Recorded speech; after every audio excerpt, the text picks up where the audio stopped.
That's what some have been saying for years. The municipality was finally able to take the step to bring in bylaws to limit infilling in Dartmouth Cove, just as they did a year ago at the Northwest Arm.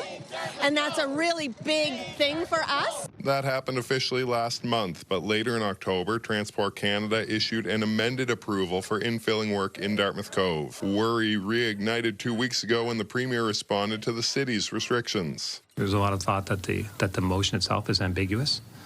It's not actually clear. It needs a serious look from the minister. Something that irked the local councillor, fearing political overreach, and you look at where the community has moved over the last couple of decades. You know, people want to be downtown again, and part of that is the waterfront is like the big opportunity, and we shouldn't screw that up by turning it into a rocky moonscape with no plan. The company behind the project says HRM shouldn't have a say. Jurisdiction for infilling lands is entirely federal.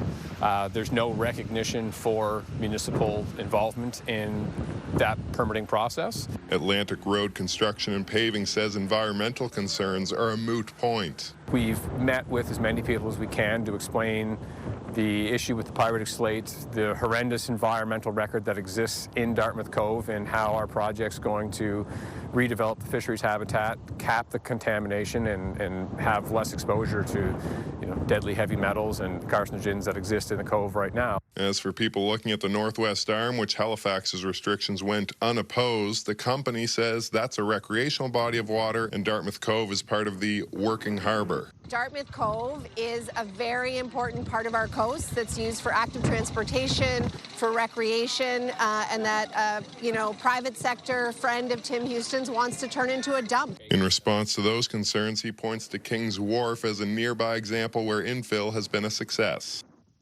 Now, while the area would be infilled with non-acidic quarry rock and pyritic slate, Atlantic Road Construction Paving says housing is the goal.